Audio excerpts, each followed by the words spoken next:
수요일 날은 열왕기 상입니다. 우리 순서에 따라서 우리 지난 수요일 날에는 12장 1절에서 20절까지 살폈고요. 오늘은 열왕기상 12장 21절에서 33절 마지막 33절까지 열왕기상 12장 21절에서 33절까지입니다. 구약 535쪽에 있습니다.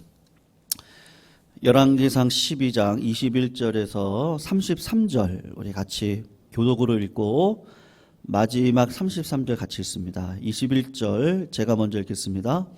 르호보암이 예루살렘에 이르러 유다 온 족속과 베냐민 지파를 모으니 택한 용사가 18만 명이라. 이스라엘 족속과 싸워 나라를 회복하여 솔로몬의 아들 르호보암에게 돌리려 하더니 하나님의 말씀이 하나님의 사람 스마야에게 임하여 솔로몬의 아들 유다 왕 르호보암과 유다와 베냐민 온 족속과 또 그 남은 백성에게 말하여 이르기를 여호와의 말씀이 너희는 올라가지 너희 형제 이스라엘 자손과 집으로 돌아가라. 이 일이 나로 말미암아 난 것이라 하셨다 하라 하신지라.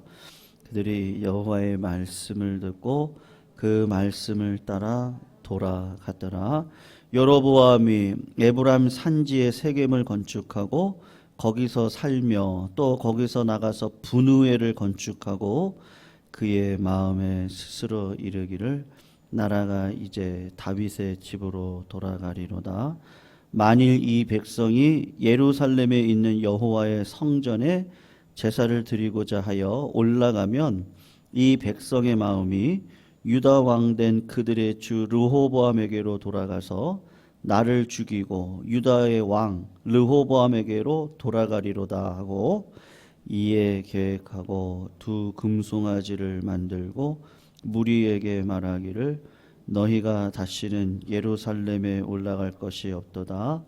이스라엘아 이는 너희를 애굽 땅에서 인도하여 올린 너희의 신들이라 하고 하나는 베델에 두고 하나는 단에 둔지라. 이 일이 죄가 되었으니 이는 백성들이 단까지 가서 그 하나에게 경배함이더라. 그가 또 산당을 짓고 레위 자손 아닌 보통 백성으로 제사장을 삼고 8째 달 곧 그 달 15째 날로 절기를 정하여 유다의 절기와 비슷하게 하고 제단에 올라가되 백셀에서 그와 같이 행하여 그가 만든 송아지에게 제사를 드렸으며 그가 지은 산당의 제사장을 베델에서 세웠더라. 같이 읽습니다. 그가 자기 마음대로 정한 달 곧 8째 달 15째 날로 이스라엘 자손을 위하여 절기를 정하고 베델에 쌓은 제단에 올라가서 분향하였더라. 아멘. 여러분 오늘 이렇게 본문을 보시면요. 북쪽 이스라엘의 여로보암 왕 그리고 남쪽 유다의 르호보암 왕이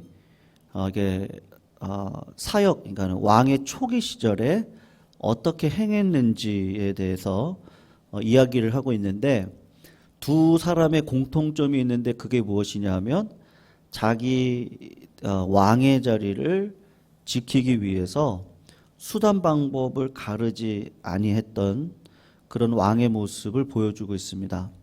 성도님들 우리 죽전 땅에 우리 예광교회를 세우시고 우리 성도님들을 재직으로 또 직분자로 불러서 이 자리에 세우신 분명한 이유가 있지 않겠습니까? 하나님께서 이거는 뭐 하나님의 계획 가운데 솔로몬의 우상 숭배로 인해서 이 나라가 갈라지게 하셨습니다. 그리고 북쪽의 10지파를 여로보암의 왕으로 그리고 남쪽 유다를 르호보암이 왕으로 삼았다면 아마 왕으로 직분자로 삼았던 이유가 분명히 있을 것인데 뭐 그것이 뭐겠습니까? 솔로몬이 지었던 우상 숭배를 하지 말고 이제는 하나님의 말씀을 따라 백성들을 통치할 때 이것이 하나님의 나라예요. 백성들이 뭐를 먹을까, 입을까, 마실까, 그거 충분히 이해가 되고 압니다. 그런데 하나님께서 먹이시고 하나님께서 입히시고 하나님께서 우리들에게 모든 것을 허락하시지 않으면 그것은 진정한 복일 수 없습니다. 그래서 하나님의 뜻을 먼저 알고 그 뜻대로 순종하는 게 중요한 것이죠. 그러니까 왕으로 세웠던 이유는 기름 부은 왕으로 백성들이 무지몽매하게 때로는 습관에 따라서 길을 걸어갈 때 왕으로서 하나님께서 나에게 주신 사명, 이 백성들을 하나님 백성 삼아 하나님 나라를 세워가는 일에 왕으로서의 역할을 감당하라고 주신 것이 분명합니다. 그것은 다윗이 했던 일이었죠. 그러나 오늘 본문 두 왕은 다윗의 길을 가지 않고 자신에게 주어진 이 권력의 힘을 이용을 해서 자기의 정권 유지라고 할까요? 나를 위해서 하나님의 율법까지도 편의주의로 바꿔버리는 일들을 하고 있는 모습을 보게 됩니다. 두 가지를 한번 살펴보면 좋겠는데, 첫 번째로는 르호보암이고 두 번째로는 여로보암인데, 오늘 본문을 한번 보시면 르호보암, 여러분 르호보암은 솔로몬의 아들이죠. 우리가 지난 수요일날 살핀 것처럼 솔로몬이 지혜를 하나님께 달라 그랬어요. 그러니까 듣는 마음을 달라 그랬는데 그것을 끝까지 감당하지 못합니다. 그래서 하나님께서 지혜도 주시고 부도 주시고 명성도 주시고 그 다음에 장수의 복도 허락하여 주셨어요. 그러면 다 하나님이 주신 거잖아요. 그러면 그거를 가지고 어떻게 내가 삶을 살아내고 열매를 맺을까를 생각해야 되는데, 솔로몬은 받은 복이 너무 많아서 그 복에 겨워 자기의 궁전을 지어요. 그리고 국고성을 짓고 병거를 사들이고 병마를 사들여서 이 병마와 병거를 채울 수 있는 병거성을 세우니까 이스라엘의 수많은 백성들이, 아니 솔로몬이 살아있는 동안은 맨날 하는 일이 뭐예요? 맨날 궁전 짓고 건축하는 일에 다 소진이 되어지는 거예요. 그러니까 백성들이 얼마나 그 원망이 대단하겠습니까? 그래서 르호보암이 왕이 되고 난 다음에 솔로몬 왕과 함께 나라를 통치했던 원로들에게 물어봤죠. 원로들의 이야기는 뭐예요? 백성들의 마음을 보시고 백성들의 마음을 위로해 주시고 백성들에게 지었던 그 짐을 이제는 좀 덜어주세요. 그렇게 이야기를 하고 섬기는 왕이 되라고 이야기를 했습니다. 그런데 르호보암의 동료들이죠. 같이 자랐던 친구들은 그 르호보암이 가지고 있는 그 자존감이 떨어지잖아요. 여러분, 아버지가 엄청난 왕입니다. 근데 아들은 아버지처럼 하지 못하는 자존감이 떨어져 있어요. 그럴 때 이 동료들이 그걸 이용을 하는 거죠. 그래서 오히려 아버지 때보다 더 심하게 하라고 얘기를 하니까 자존심이 낮았던 이 르호보암이, 그렇지, 내가 아버지 그것의 영광을 내가 누려야지라고 하는 욕심의 마음에 잘못된 충고를 받아들여서 결국 르호보암이 오히려 뭐라고 이야기를 했습니까?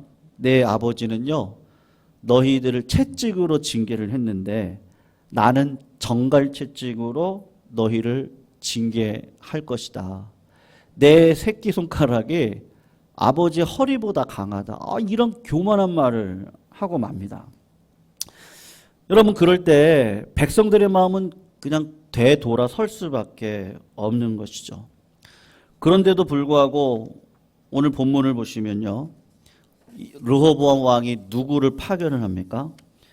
부역의 감독관이었던 아도니람. 아도니람은 무슨 일을 하는 사람이에요? 건축하는 사람이거든요.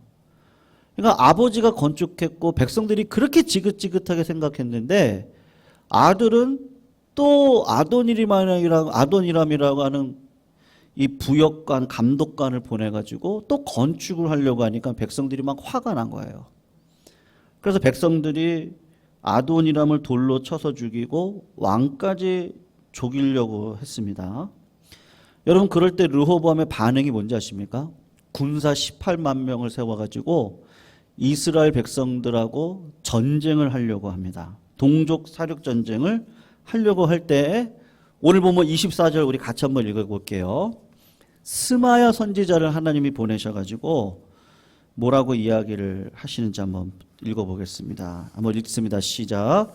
여호와의 말씀이 너희는 올라가지 말라.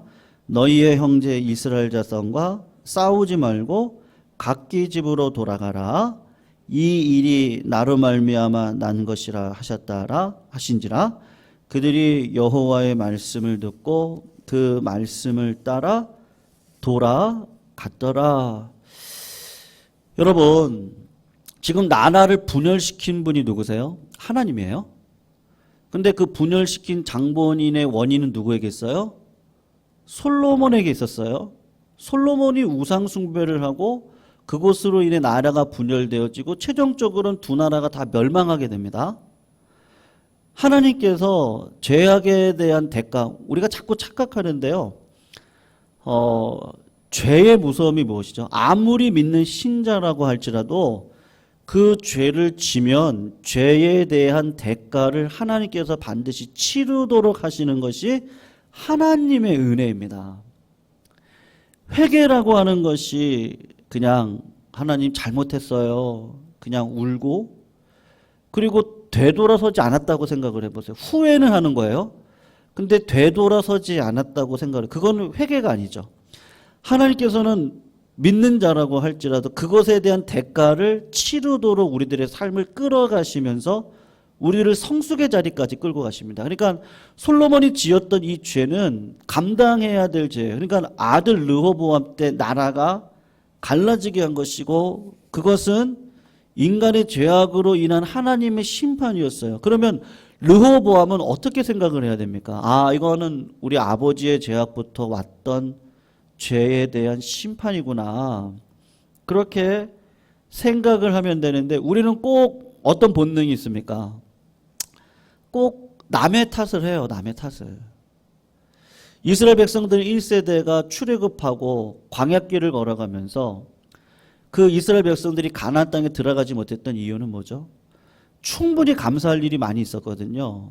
낮에는 불기둥으로, 낮에는 구름기둥으로, 밤에는 불기둥으로 하나님께서 광야에서 만나를 주시고 고기가 먹고 싶다 그러면 메추라기를 보내주시고 옷이 헤어지지 않을 정도로 기적과 같은 삶을 베풀어 주시고 물이 필요하면 물도 주시고 다만 광야길을 걸으면서 고난의 길을 걷게 하시고 그 이유가 있었거든요. 왜요? 거기도 이유가 있는데 430년이 넘도록 노예 생활을 했어요. 그러면 그 노예의 근성이 쉽게 빠지겠습니까? 우리가 살아왔던 어리석은 삶의 습관들이 쉽게 빠지겠어요? 말씀의 칼은 날카로울수록 우리의 마음을 째고 그리고 내 마음 가운데 통해와 자복의 마음이 크고 그것에 대한 그 목마른 심령이 커져서 하나님께서 그 마음을 고쳐가시기 위해서는 이스라엘 백성들에게 필요한 시간은 40년이었거든요. 40년의 연단을 통해 430년 동안 살아왔던 그 죄악의 근성들을 다 몰아내기 위한 하나님의 방편이었을 뿐인데 그 뜻을 모르면 어떻게 되는 거예요? 자꾸 상황 속에서 아니 하나님이 나를 사랑하신다는데 왜 이런 일이 벌어져요? 하나님께서 나를 이끌어 가신다고 하는데 왜 이런 일들이 우리들의 삶 가운데 있습니까? 다 하나님의 섭리 가운데 있는 것이죠. 그래서 신앙이 성숙해지고 예수 그리스도의 장성한 분량까지 자랄 때 드러나는 현상이 무엇이죠? 성도님들, 르호보암이 오늘 잘못한 일이 있는데 자꾸 이스라엘 백성들 탓을 하는 거예요. 아, 내가 왕인데 왜 내 말을 안 들어요? 왜 나를 죽이려고 하지? 하나님께로 왔거든요. 그 왜 하나님께로부터 이런 어려움이 왔습니까? 기도해보고 물어봐야죠. 그러면 너의 아버지 때에 하나님께서 하지 말라고 했던 그 우상 숭배, 그 우상 숭배에 대한 대가가 있거든요. 우리가 이렇게 명목상 의인이 되었습니다. 명목상입니다, 성도님들. 실제로는 의인이 아니에요. 제가 말씀드렸습니다만 하나님께서 보시는 사람은 딱 두 종류죠. 회개, 나의 죄를 알고 회개하는 죄인과 죄가 죄인지를 모르고 살아가는 무지몽매한 죄인만 이 땅 가운데 있을 뿐이죠. 우리의 죄를 위해서 대가를 치르도록 하나님 자신이 인간이 되어 십자가에 달려 돌아가시는 그 대가를 치르셨습니다. 그 대가에 힘입어 예수 그리스도의 옷을 입은 자 의인으로 내가 삶을 살아가지만 여전히 죄의 본성을 갖고 살아갑니다. 그래서 하나님께서 저는 그렇게 생각하는데 이 광야의 길을 걸어가도록 하세요. 아직 천국에 가진 않았어요. 그럼 이 광야의 길을 가면서 마치 우리 부모님이 걸어가신 그 길을 걸어가면서 아, 부모님의 마음이 이렇겠구나. 여러분 저는 우리 성도님들의 마음을 다 모릅니다. 왜냐하면 저보다 다 선배님들이시잖아요. 아이도 먼저 낳으셨고 아이도 이미 다 키우셨고 분가를 하신 우리 어르신들도 계시고 또 아이들 결혼시키고 난 다음에 가지고 있는 어떤 고민도 있으세요. 저는 그냥 이렇게 간접적으로 들어서 이런 마음이겠구나. 그리고 자식들이 이런 거는 좀 알아줘야 되겠구나. 저도 간접적으로 배우거든요. 교회 우리 어르신들을 통해서. 다 몰라요. 그러니까 하나님께서 이 광야길을 통해 예수 그리스도께서 걸어가신 그 십자가의 길을 걷게 하심으로 그 하나님의 마음이 뭔지를 배워 하나님과 동행하는 게 최고인 줄 알고 이 땅을 살다 천국 가나안 땅에 들어가 진짜 그때부터는 하나님과 영원히 살아가는 그 일을 행하는 것이죠. 그래서 성경에서는 주님이 말씀하십니다. 판단하지도 말고 맹세하지도 마세요. 왜 맹세를 해요? 자꾸 하나님을 이용하려고 하는 거죠. 왜 판단을 해요? 내 자신을 보지 않아요. 내 삶을 정직하게 보질 않아요. 그러면 나를 보지 않고 타인을 보고 환경을 보면 자꾸 원망과 불평과 판단이 생길 수밖에 없죠. 근데 이 모든 것이 하나님께로 왔거든요. 코로나도 하나님 때문이에요. 전쟁과 기근도 하나님 때문입니다. 하나님이 허용하시지 않으면 우리는 이런 일을 경험할 수 없을까요? 왜 이런 일이 벌어졌을까요? 우리 민족적인 재앙이라 할까요? 아마 우리 성도님들이 가지고 계신 이것 때문인가? 그러면 나는 어떻게 살아야 되지? 믿음으로 살아내는 일에 살아가면 하나님께서요. 죄악을 범하면 3, 4대입니다. 짧게 끝내시고 다시 돌아오면 1000대까지 은혜를 베푸신 하나님이니 이 시절을 믿음으로 살아내므로 과거에 이 나라가 지었던 죄악들, 우리나라가 지었던 죄악들, 한국교회가 지었던 죄악들을 씻어내고 복의 도구로 쓰임 받아야지. 그것을 르호보암이 했어야 될 거예요. 근데 르호보암은 자신의 연약함을 바라보지 않습니다. 회개하지를 않아요. 끊을 것을 가지고 고민하지 않습니다. 내면에서부터의 문제의 원인을 찾지 않아요. 그리고 항상 이 마음에는 뭐라고 해야 되나? 분노의 마음이라고 할까요? 원망과 불평의 마음과 그것을 가지고 여전히 살아가고 있는 이 르호보암의 연약함이 있는 것이죠. 여러분, 두 번째로 살펴볼 사람이 여로보암인데요. 여로보암은 하나님께서 주신 왕의 자리에서 하나님에 대한 순종의 여부가 복의 관건이었거든요. 한번 보시면 좋겠는데요. 11장 한번 보세요. 11장 32절, 33절 우리 같이 한번 읽어볼게요. 하나님께서 여로보암에게요. 너가 왕이 될 텐데 왕이 되면 반드시 이 일을 행하면 복을 받을 거야. 그 이야기를 하거든요. 32절, 33절 같이 한번 읽고 38절 한번 읽어보겠습니다. 읽겠습니다. 시작.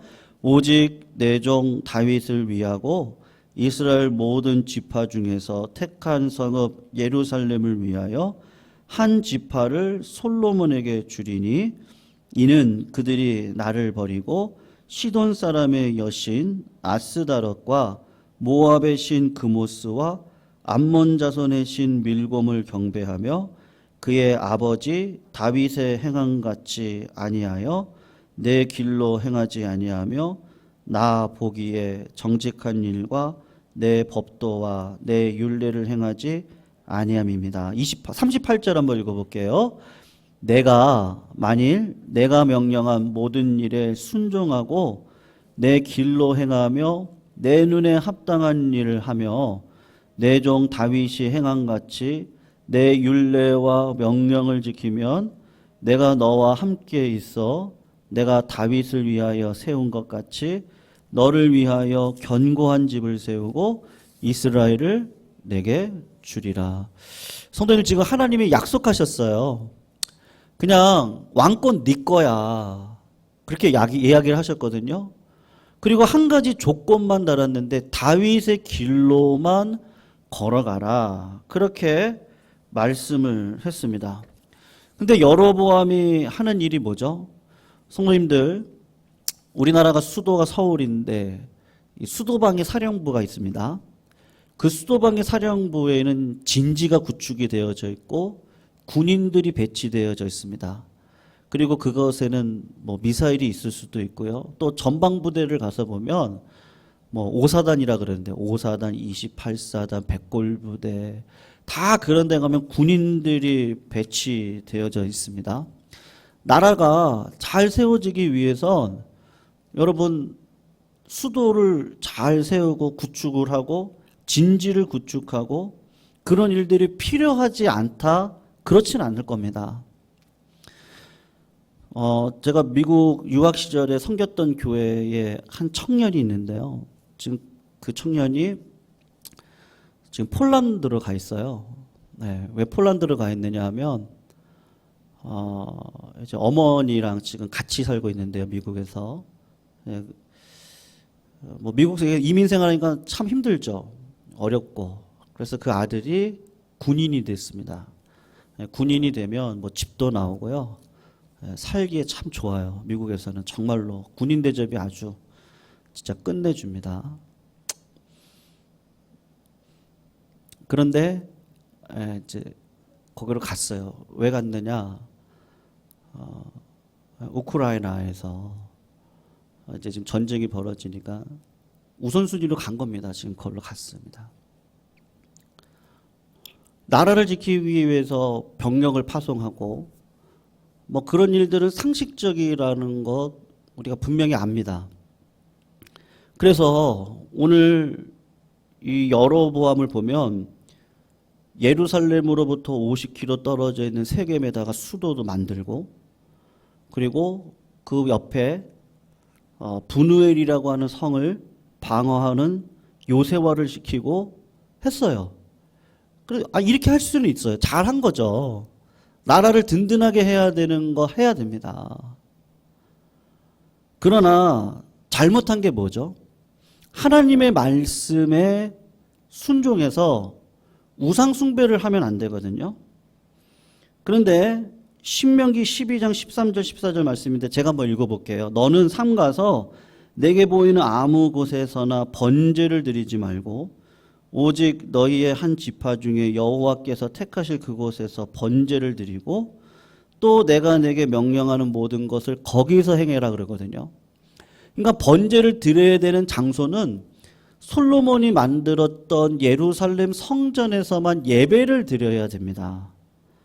그런데 쫙 보니까 이스라엘 백성들이 유다 땅으로 내려가 예배를 드리고 자꾸 올라갔다 내려갔다 하면 백성들의 마음이 자기를 떠날 것 같으니까 신앙의 편의주의로 어떤 일을 보냐면 단과 베델에다가 금송아지를 만들어 가지고 금송아지 상을 딱 차려놓고는 그리고 이스라엘 백성들이 거기에 가서 예배를 드리도록 자꾸 유도를 합니다.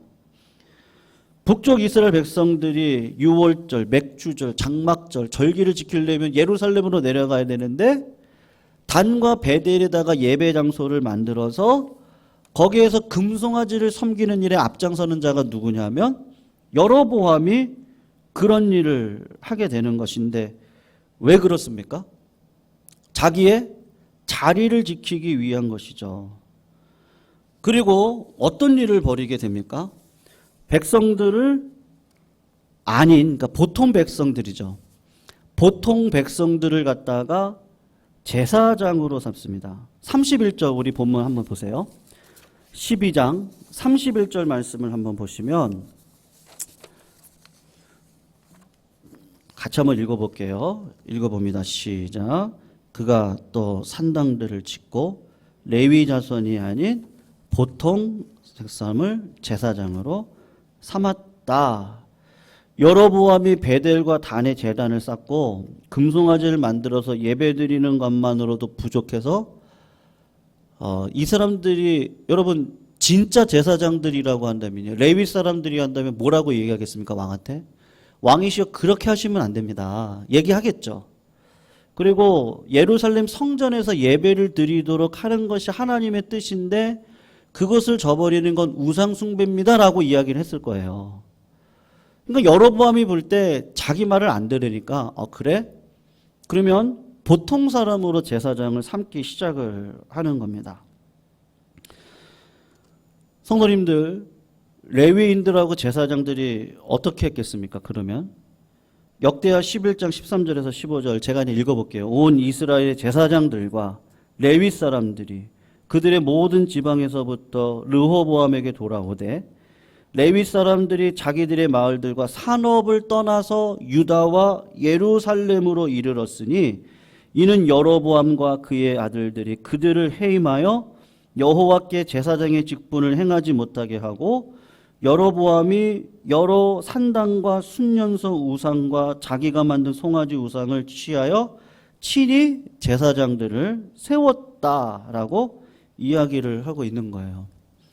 그러니까 여로보암은 자기의 왕권을 지키기 위한 방법에 있어서 물불을 가리지 않고 예배의 장소도 바꿀 뿐만 아니라 예배를 드리는 제사장들 그들이 반기를 들고 얘기를 하니까 그들도 다 쫓아내고 보통 사람들을 제사장 삼아서 예배를 드리도록 하는 겁니다.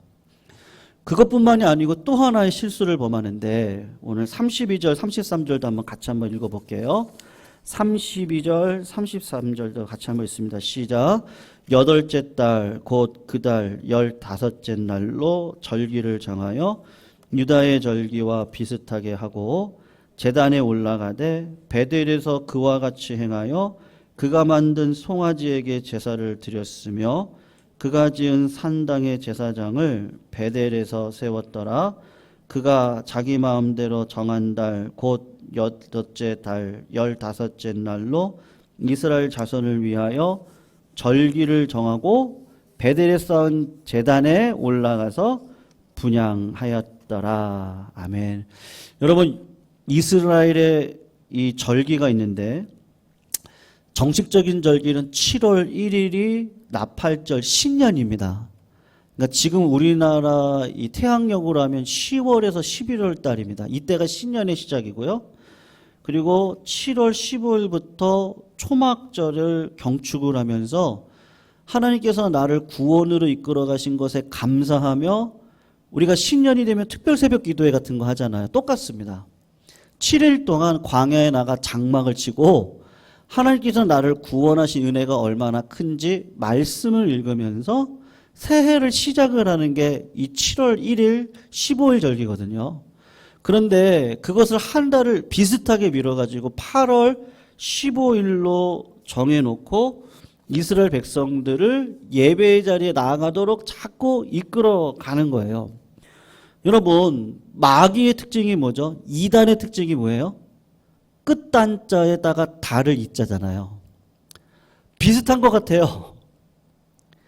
이단분들을 이렇게 보시면 저도 중학교 때 오늘 새벽에도 제가 말씀드렸지만 학창시절에 안식교 친구가 있었거든요. 그들하고 이렇게 만나서 이야기를 하고 집에도 갑니다. 집에서 가서 부모님들 뵈면은 정말 좋으세요. 진짜 착하셔요. 밥을 먹는데 이거 소고기예요. 그거 먹었는데 콩고기더라고요. 네. 그러니까는 이 안식교도들이 구약의 율법을 따라서 지금도 살아가려고 노력하시는 분들인데 이분들이 돼지고기를 안 드시니까 소고기로 먹어요. 그리고 김치도 백김치만 드세요. 그거는 왜 그런지 모르겠어요. 왜 그렇게까지 하시는지 모르겠는데 상당히 착하고 좋으신데 그리고 예수님을 믿는다고 그러고 예수님의 신구약 성경을 다 읽고 배우거든요. 근데 끝에 가서 보면 뭐가 들리느냐 하면요. 주의를 안 지키는 이유가 뭐냐? 그 안 지키는 이유는 예수님을 섬기기보다는 엘렌 G 화이트라고 하는 선지자의 계시를 따라서 아직도 구약의 율법을 지키고 살아가고 있어요. 그래서 다 비슷한 것 같은데 결국에는 내가 길이고 내가 진리고 내가 생명인 예수님의 말씀대로 살아가느냐 하면 그렇지가 않은 거예요. 예수님은 선지자 중에 하나고 우리가 믿는 선지자가 있는데 엘렌 G 화이트라고 하는 선지자가 있어요. 그분의 말을 따라서 섬겨요. 뭐 신천지가 됐던 뭐가 됐든지 여러분 신천지를 보세요. 제가 오늘 새벽에도 말씀드렸는데 제가 이전 교회 섬길 때 신천지를 다니고 있는 청년 5명이 제가 섬기고 있는 교회를 찾아와서 담임 목사님을 만나겠다는 거예요. 그래가지고 제가 그냥 저랑 얘기를 하자고 나랑 얘기를 하자 그렇게 이야기를 했더니 그냥 갔어요. 그리고 오지는 않았는데 그 청년들이 공부를 얼마나 열심히 하는지 제가 물어봤어요. 공부를 얼마나 하냐 그랬더니 한 주에 한 번 공부하면 2시간에서 3시간 하는데 3번을 한다는 거예요. 그렇게 3번을 공부해서 이 학생들의 그 지식을 그 신천지에서 채워주면서 짝복음이라 그러거든요. 구약의 복음과 신약의 복음이 진짜 딱딱 맞아요. 그래서 말씀을 관통하고 진짜 진리처럼 보여요. 근데 여러분 성령의 열매 가운데 첫 번째가 뭐예요? 갈라디아서를 보면요. 9가지 열매 가운데 첫 번째가 뭐죠? 사랑, 희락, 화평, 오래 참고, 자비하고, 양성, 충성, 온유, 절제 그 모든 것을 하나 되게 하는 게 사랑이잖아요. 그런데 학생들에게 성경을 가리키면서 너희들은 하나님의 자녀야. 너희들은 14만 4천에 들어가 있는 하나님의 백성이야. 그런데 마귀가 공격을 하는데 어떻게 공격하는지 알아? 반드시 부모님들이 너희들에게 여기서 나오라고 이야기를 할 거야. 부모님은 마귀야. 그렇게 가르쳐요. 그래서 말씀대로 쭉 살아가는 것 같은데 결국에는 가정이 깨져요. 끝에 가서 틀려요. 그리고 그 신천지 교주 되시는 분, 뭐 예전에 제가 어디죠? 뭐 그것이 알고 싶다 어딘가 나왔거든요. PD수첩인가 나왔습니다. 그래서 그분이 가지고 그분의 그 실제적인 신앙을 어떻게 이끌어가는지 영상이 있어서 봤는데 결국은 그분이 누구세요? 본인이 예수예요. 그리고 성령님이 내려오신다 그래요. 그러니까 똑같아요. 엘렌 G 화이트라고 하는 선지자를 섬기고 예수님을 온전히 따라가지 않는 거나 복음을 그대로 믿고 따라가고 하는 것 같은데 결국 가서 본인은 누구라 그러면 내가 예수니까 내 말대로 따라라. 아니면 내가 성령이니까 내가 성령의 나를 따라라. 그렇게 이야기하면서 가정이 깨지고 나라가 깨지고 그런 일들이 비슷해요. 신앙은 비슷한데 그런 일들이 벌어지는 거죠. 여러분 보세요. 여로보암도 마찬가지 아니겠습니까? 하나님의 기름을 부어서 왕이 된 사람입니다. 그러면 철저하게 다윗이 걸어갔던 그 길을 걸어가야죠. 하나님이 아니라고 하면 회개하고 돌아와 진심으로 자백하고 삶을 바꾸면 하나님께서 그의 삶을 이끌어 가실 겁니다. 그래서 다윗을 통해 성전을 지을 수 있는 은혜를 주시죠. 근데 여로보암은 그 길로 갈 수 있는 충분한 은혜를 주셨음에도 불구하고 왕으로서의 통치 초기 시절부터 했던 일은 뭡니까?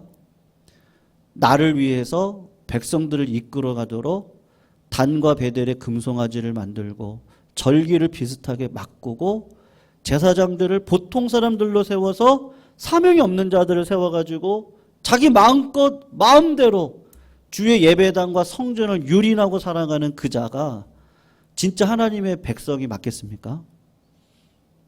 그러니까 신앙의 편의주의를 가지고 자기의 뜻을 위해서 살아가고 있는 연약한 모습을 볼 수가 있는 것이죠. 성도님들, 우리가 이 땅을 살아가면서 정말로 우리가 조심해야 될 부분들입니다. 여러분, 기독교 안으로 들어오면 그런 편의주의가 없습니까? 열심히 기도합니다. 아, 제가 목사예요. 아, 선교사로 헌신했어요. 그리고 신앙의 열심을 따라서 봉사도 헌금도 열심히 했습니다. 그런데 그분의 삶에 하나님을 사랑하고 이웃을 사랑하는 자리에 있지 않고 욥의 세 친구들처럼 자꾸 이렇게 건강한 판단은 좋습니다. 건강하게 우리가 이렇게 하면 안 되겠습니다. 우리가 하나님의 뜻을 따라가야 되겠습니다. 그건 좋습니다. 그런데 경건의 모양은 있는데 능력이 없어요. 어떤 능력이죠? 사랑의 능력은 없는 거예요. 그래서 우리 주님이 보실 때 또 하나의 신앙의 편의주의가 유대주의 안에 딱 있었는데 그분들이 누구냐면 바리새인들이고 서기관들인 거예요. 신앙의 모양은 너무너무 좋으신데 끝에 가서 보니까 뭐죠? 하나님은 나만 사랑해요. 여러분도 뭐겠어요? 나를 사랑하니까 왕으로 만들었어요. 그러니까 하나님의 뜻대로 살아가야 되는데 하나님은 끝까지 내 편이 돼야 되는 거예요. 그러니까 이 금송아지도 만들고 절기도 바꿔버리고 그러니까 하나님을 내 편으로 만들기 위해서 모든 것들을 바꿔버리는 거죠. 끝에 가서 보면 그런데 바리새인들은요, 서기관들은요, 하나님이 나만 사랑하시죠. 왜요? 내가 신앙적으로 이렇게 잘했으니까. 맞습니다. 그렇게 하면 하나님께서 복을 주시는 거 맞습니다. 그러나 그 이후에 왜 왕으로 주셨어요? 왜 서기관으로 주셨습니까? 왜 직분자로, 왜 목사로 우리를 만들어 주셨습니까? 그것은 다윗과 같이 하나님의 뜻을 이 땅 가운데 이뤄낼 수 있는 믿음의 길. 내 힘으로 안 되니까 반드시 회개를 해야 되고 그 회개한 마음 가운데 주시는 성령의 충만함으로 성령을 따라 이 땅을 걸어가는 그 일이 우리 가운데 필요한데 바리새인들이 자랑하는 건 뭐였습니까? 예수 그리스도의 의의 옷을 입고 주님을 자랑해야 되잖아요. 나는 죄인이에요. 명목상 의인일 따름이고 예수 그리스도의 그 의의 옷을 저는 입고 가리워졌을 뿐입니다. 내가 이렇게 은혜의 복된 삶을 살아가는 건 누구 때문이에요? 예수님 때문이잖아요. 근데 바리새인들은 자꾸 누구 때문이라고 그러는 거예요. 내가 잘해서요. 아, 우리가 이렇게 잘하니까요. 아, 그것도 어느 정도 맞죠. 그렇게 마음을 주셔서 복의 근원 되게 하시려고 하나님께서 그렇게 도행하시죠. 그러나 결국은 그것조차도 하나님이 주시는 은혜. 르호보암도 여로보암도 잊어버린 게 무엇입니까? 하나님의 은혜를 잃어버렸습니다. 자식이 부모의 은혜를 잃어버리면 자기 마음대로겠죠. 부모님의 마음을 살필 수가 없을 겁니다. 신앙적으로도 하나님의 은혜를 모르면 하나님의 마음을 모르고 내 마음대로 섬기는데 다른 사람들이 볼 때는 저렇게 하면 안 되는데 신앙의 원리가 있고 뜻이 있는데 마음이 있는데 똑같지 않겠습니까? 오늘도 하나님께서는요 신앙의 편의주의가 아닙니다. 주님의 말씀 나는 길이고 진리고 생명이신 빛 대신 주님 앞에 나아가면 하나님께서는 반드시 의의 길로 우리를 인도하시기 위해서 그 날카로운 칼이 나를 치유의 칼로 이끌어 가시는 그 과정을 반드시 격도로 우리들의 삶을 끌어가십니다.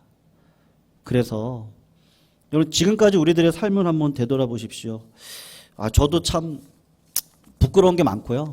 성도님들 지금도 아마 그럴 거예요. 제 나름대로는 최선을 다한다고 하고 있는데도 하나님께서 보실 때는 아직도 부족한 모습들이 있지 않겠습니까? 그런 가운데 주시는 여러 가지 연단의 길이 있겠죠. 근데 그 길을 예수님을 바라보고 걸어가는 가운데 모든 것이 합력해서 선을 이뤄가도록 우리를 끌어가실 겁니다. 하나님이 하실 겁니다. 그걸 알기 때문에 오늘도 제 자신을 보면 낙심이 되는데요. 상황을 보면 낙심이 돼요. 아이고 뭐 코로나가 갑자기 뭐 9만 명 후반대가 됐다가 오늘 저는 16만 명인 줄 알았거든요. 새벽에 뉴스를 잠깐 보고 이제 올라가려고 기도 제목을 나눠야 되니까 도대체 몇 명이나 된 거야? 16만 명 조금 넘는다. 근데 그 얘기 듣고 왔는데 오늘 아침에 보니까는 17만 명이 참 넘었습니다.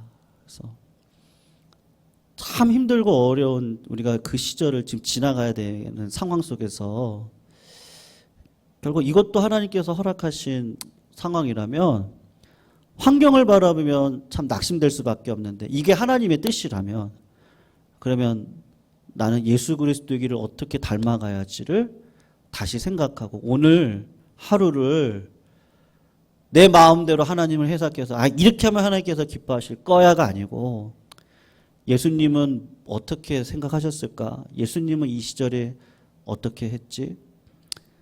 아버지 내 뜻대로만 없이고 하나님의 뜻대로 하옵소서. 이 코로나의 시절을 걸어가야 된다면 피하지 말고 건강을 지키고 또 기도함으로 서로의 건강을 챙기고 어쨌든 이 어려운 시절을 지나가야 되겠구나. 견디면 하나님께서 복을 주시겠지. 그리고 우리의 신앙의 정수를 놓치지 않고 걸어가는 것, 그거 하나님께서 기뻐하시지 않겠습니까? 오늘도 그 길을 잘 감당하실 수 있는 우리 모든 성도님들이 다 되시기를 부탁드리겠습니다. 우리 찬송가 하나 부를까요? 오늘 말씀 생각하면서요. 323장 부름받아 나선 이 몸, 그 길이 아골골짜기일 수도 있을 것 같습니다. 그 길이 우리와는 다른 길일 수도 있습니다. 그러나 괴로우나 즐거우나 주만 따라가겠습니다. 우리가 이 고백을 같이 하면 좋겠습니다. 부름받아 나선 이 몸